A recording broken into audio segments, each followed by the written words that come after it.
अशोक का इतिहास। राजा अशोक महान सम्राट। एक प्रारंभिक जीवन। अशोक महान मौर्य साम्राज्य के तीसरे सम्राट थे। जन्म लगभग 304 ईसा पूर्व में हुआ। उनके पिता का नाम सम्राट बिंदुसार था और माता का नाम धम्मिका।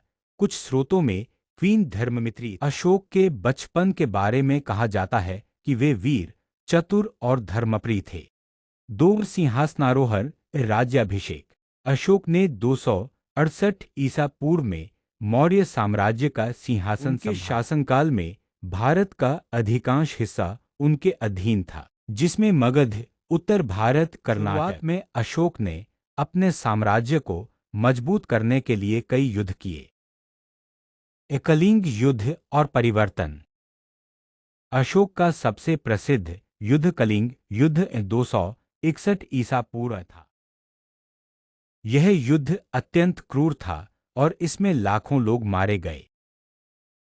कलिंग युद्ध के बाद अशोक ने अहिंसा और धर्म की ओर झुकाव दिखाया।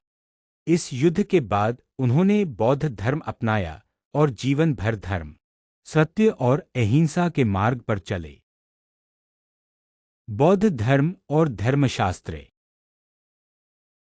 अशोक ने बौद्ध धर्म का प्रचार पूरे भारत और पड़ोसी देशों में किया।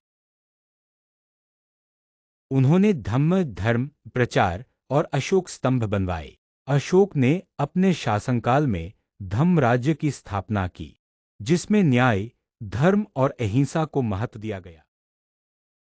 उन्होंने मठ, स्तूप और स्कूल बनवाए, जिससे धर्म और शिक्षा का प्रचार हुआ। शासन और प्रशासन। अशोक का शासन बहुत सुव्यवस्थित था।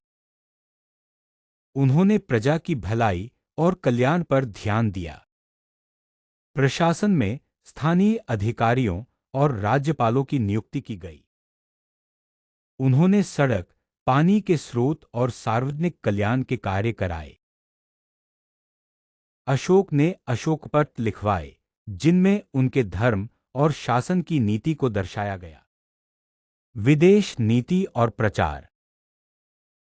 अशोक ने अपने साम्राज्य के बाहर भी बौद्ध धर्म का प्रचार किया। Sri Lanka, Nepal, Burma, Myanmar, Thailand और अन्य एशियाई देशों में बौद्ध मिशनों को भेजा। उन्होंने राजदूतों और धर्मदूतों के माध्यम से संवाद और शांतिपूर्ण संबंध बनाए। मृत्यु और विरासत।